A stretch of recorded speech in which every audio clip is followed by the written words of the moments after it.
All right. At this point in time, we also have Mr. Sanjay Lazar, aviation expert and CEO of Avialaz, joining us on the program. Mr. Lazar, I hope you can hear me. Thank you for stopping by and speaking with NewsX.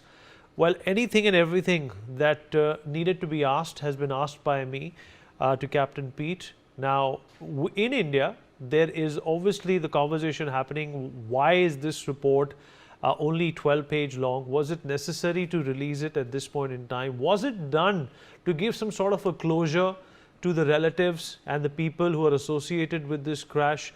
Was it some sort of, a comma, if not a full stop, when it comes to people who are wondering what happened over here? We still don't know what happened.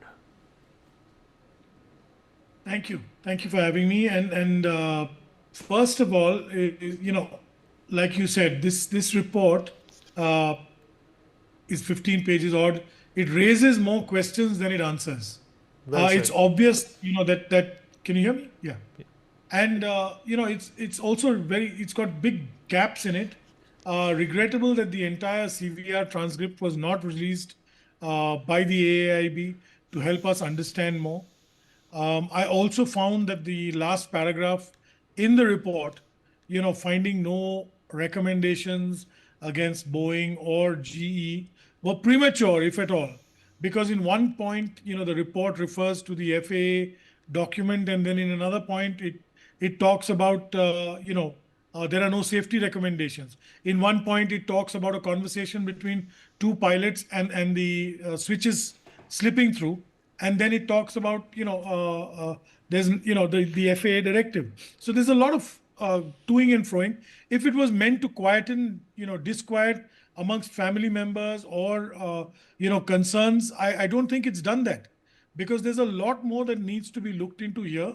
And if there is this, even the slightest obtuse suggestion that this was, intentional by the pilot, then I think they should have come out and said it clearly, put all those facts on the table. This is a preliminary report, we understand. But if this is going to drag on for a year, I can tell you there's going to be lots of calls for judicial inquiries and something in camera here. We need to, understand that. Right. I keep going back to the switch which cannot be turned on and turned off in 32 seconds. But yet, there is an implication that it's also not possible without manual intervention. What do you make of this tug of war? Okay. Two things on the switch. I'll tell you with relation to the FAA directive itself, the 2018 document. The last paragraph, when you read it, it talks about inadvertent sliding of the switch from to cut off or to start, and that's what airlines should check and guard with.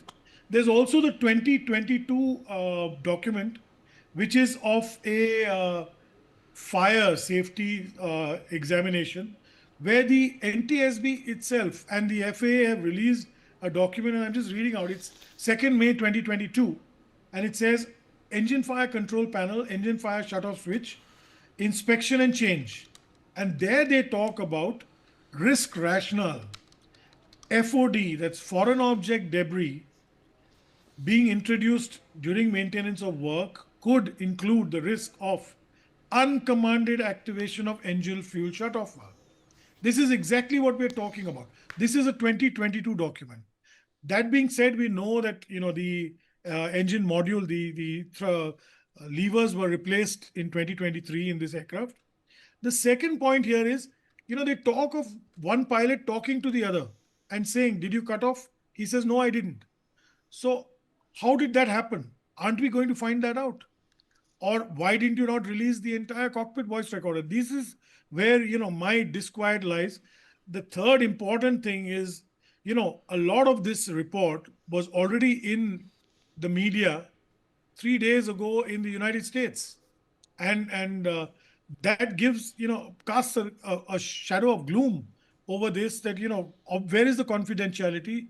Was this, some sort of pressure? I really don't understand. So there's a lot of questions and loopholes I still find here there.